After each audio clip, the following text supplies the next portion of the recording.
अस्सलाम वालेकुम वीवर्स, कैसे हैं आप सब? खैरियत से? अल्लाह का शुक्र है, मैं भी बिल्कुल ठीक ठाक हूँ। अल्लाह ताला के फजल व करम से आज एक न्यू रेसिपी लेकर आपकी खिदमत में हाजिर हो गया हूँ। ये सर्दियों के हवाले से बहुत ही ज़बरदस्त रेसिपी है। जो लोग सर्दी ज़्यादा फ़ील करते हैं, कमज़ोरी फ़ील करते हैं, ख़वातीन के लिए, बच्चों के लिए, ये सभी के लिए यकसा मुफीद है। आप इसको ज़रूर बनाएँ, ये बहुत मज़े की बनती है। तो चलिए जी शुरू करते हैं। बिस्मिल्लाहिर्रहमानिर्रहीम। नारियल लिया है, जैसे कि आपने देखा है, इसको इस तरह ग्रेड कर लेते हैं। अगर आप उर्दू समझते हैं तो कद्दूकश समझ लें, कद्दूकश कर लेते हैं। ये आपको दिखा भी देते हैं कि इस तरह से ये ग्रेड होगा। आप देख सकते हैं, देखिए कितना मज़े का ग्रेड हो रहा है। ये इस तरह से ग्रेड कर लेंगे। आपने वीडियो के साथ जुड़े रहना है, आगे चल के आपको मज़ीद दिखाएंगे कि हमें इसके लिए क्या क्या चीज़ें ज़रूरत हैं और ये किस तरह से हम टेस्टी बनाएंगे। अगर चैनल पर पहली बार आए तो चैनल को सब्सक्राइब कर लें, साथ में लगे हुए बेल के आइकन को प्रेस कर लें ताकि हर नई आने वाली वीडियो का नोटिफिकेशन आप तक बआसानी पहुँच सके। तो खजूरें ले लिया जी। यहाँ पे खजूरों को धो के अच्छी तरह साफ़ करके खुश कर लिया है। ये नारियल की जो क्वान्टिटी है ये आप अपनी मर्ज़ी से ले सकते हैं। खजूरें हमने ली हैं 1 पाव। इसमें कुछ ऐसी चीज़ें हैं जो कम ज़्यादा आप अपनी मर्ज़ी से कर सकते हैं। खजूरें आप देख सकते हैं, इस तरह साफ़ सुथरी वाली खजूर लें। सारी खजूरों को इस तरह करके गुठलियाँ निकाल लेंगे और हमें गुठलियाँ निकालते हुए पता भी लग जाएगा। अगर बीच में कोई एक आध मसला आ भी जाता है तो आप उसे साइड पे कर सकते हैं। तो इसलिए सारी खजूरों की गुठलियाँ उतार लेंगे। या आप देख सकते हैं हमने सारी खजूरें गुठलियाँ उतार ली हैं। एक अदद पैन में 1 पाव बादाम लिए हैं। ये अच्छे वाले बादाम हैं, साफ़ सुथरे। तो इनको हमने 2 से 3 मिनट के लिए रोस्ट कर लेना है। जब इनकी थोड़ी थोड़ी खुशबू उठना शुरू हो जाए तो हमने इनको उतार लेना है। तो 1 से 2 मिनट लगेंगे इसको भूनने में। जितने भी ड्राई फ्रूट्स हम इसमें यूज़ करेंगे उनको मोस्टली रोस्ट करके यूज़ किया जाएगा। ये हो चुके हैं, इनको साइड पे कर लेते हैं। एक प्लेट में डाल के आप देख सकते हैं, बस इतना इतना इनको आपने रोस्ट करना है। तो चले जी, नेक्स्ट क्या है हमारे पास। सेम वज़न में हमने लिए हैं जी काले चने भुने हुए। इनके छिलके उतरे हुए हैं। ये बग़ैर नमक वाले हैं। एक नमक वाले होते हैं, वो आपने नहीं लेने। जिनको नमक नहीं लगा होता वो आप लेके इनको भी 1 से 2 मिनट के लिए आपने रोस्ट कर लेना है। जो इनके अंदर नमी आ जाती है वो खुश्क करने के लिए एक्चुअली इनको फ्राई किया जाता है। तो यहाँ पे हम इनको फ्राई कर लेंगे जी 1 से 2 मिनट के लिए। चनों को 2 मिनट के लिए हमने रोस्ट कर लिया है। ये भी रोस्ट हो चुके हैं। इनको डिश आउट कर लेते हैं। जो जो चीज़ें आप रोस्ट करते जाएँ उनको साइड पे रखते जाएँ ताकि ये ठंडी हो जाए। चलें जी, चने तो हमारे हो चुके हैं रोस्ट। अब हम नेक्स्ट की तरफ चलते हैं। अखरोट। अखरोट भी हमने सेम वज़न में लिए हैं। इनको भी हमने 1 से 1.5 मिनट के लिए रोस्ट करना है और इस चीज़ का बहुत ज़्यादा ख्याल रखना है कि कोई भी चीज़ जलने ना पाए। आपने 1 से 1.5 मिनट से ज़्यादा इसको भी रोस्ट नहीं करना। यहाँ पे बादाम के ऊपर ही इसको भी शामिल कर देंगे क्योंकि बाद में हमने इनको इकट्ठा ही ग्राइंड करना है। इन तमाम चीज़ों की क्वांटिटी अगर आप कम करना चाहते हैं तो इसी का हाफ़ कर लें। तो यहाँ पे मेरे पास है जी काजू और पिस्ते, ये दोनों मिला के 1 पाव लिए हैं। इनकी क्वांटिटी मैंने हाफ़ ली है।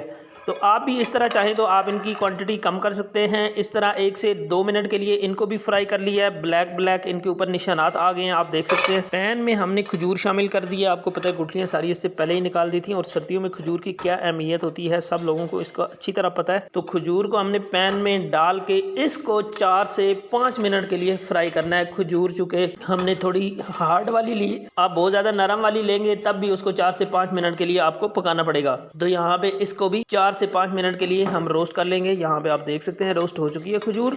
इसको भी साइड पे करके ठंडा कर लेते हैं। और इसमें देखें आपको एक ये भी आसानी है कि बार बार आपको पैन चेंज करना नहीं पड़ रहा, उसी पैन में हम सारी चीज़ें शामिल कर रहे हैं। तो यहाँ पे जा रही है जी इसके अंदर खशखाश, वही कटोरी भर के हमने ली है और उसके साथ है सफ़ेद तिल। खशखाश जो होती है इसके अंदर डस्ट वगैरह होती है, मट्टी होती है, तो आपने इसको अच्छी तरह छान लेना है। अगर आप इसको धोना भी चाहें तो आप इसको धो के सुखा लें अच्छी तरह धूप पे।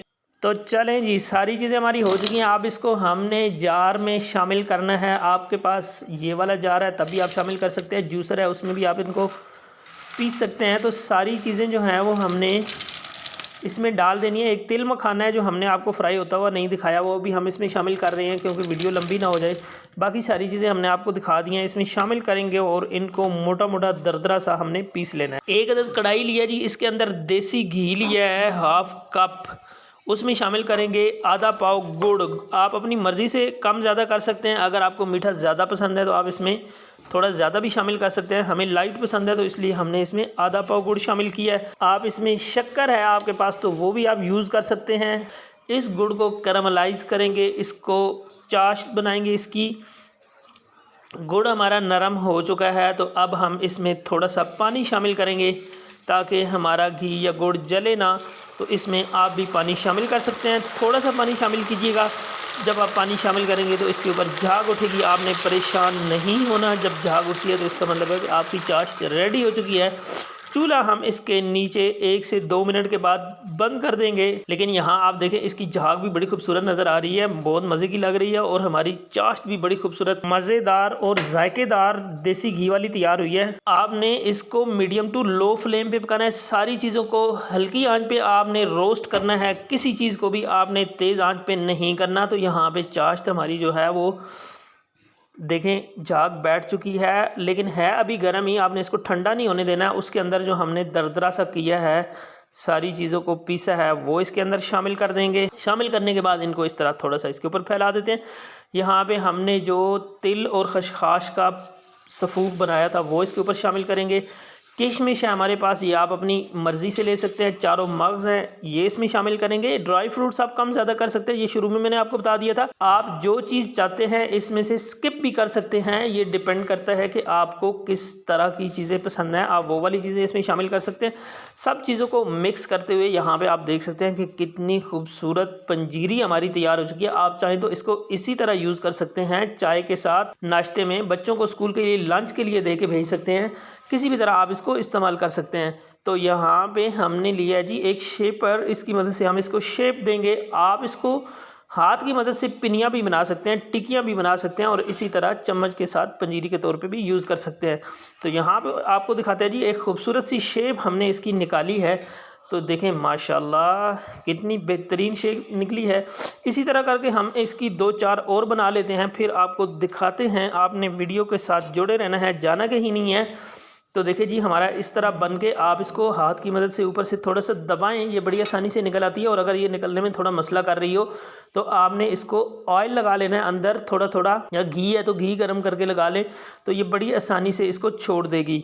तो यहाँ पे आप देखें जी हमने इसको एक और निकाल लेते हैं। ये आप देख सकते हैं इनकी शक्ल कितनी बेहतरीन खूबसूरत नज़र आ रही है। अभी हम इनको हाथों की मदद से टच भी कर रहे हैं लेकिन ये नहीं टूट रही हैं। तो यहाँ पे इसके ऊपर थोड़े थोड़े मैंने, यहाँ पे आप इसको किसी भी चीज़ से डेकोरेट कर सकते हैं। मैंने चारों मग्स के साथ इसको डेकोरेट कर दिया। आप देख सकते हैं ये कितने प्यारे लग रहे हैं और ढेर सारे बनकर रेडी हो चुके हैं। तो आप भी इनको इसी तरह से कोई शेप दे लें ताकि ये खूबसूरती में इजाफा हो जाए। बड़े खूबसूरत नज़र आ रहे हैं। आज की ये रेसिपी का तमाम तरीका आपसे शेयर किया गया। आपको ये कैसी लगी है, आपने अपने घर में ये ज़रूर बनानी है और फीडबैक देना है कमेंट्स की सूरत में। तो मुझे दीजिए इजाज़त, अपना बहुत ज़्यादा ख्याल रखिए, अच्छी अच्छी रेसिपीज़ बनाइए और सर्दियों के लिए स्पेशली ये वाली पंजीरी की रेसिपी बनाइए। दुआओं में याद रखिए। मिलते हैं किसी नेक्स्ट अच्छी सी रेसिपी के साथ। तब तक के लिए मुझे दीजिए इजाज़त, अपना ढेर सारा ख्याल रखिए, दुआओं में याद रखिए। अल्लाह हाफिज़।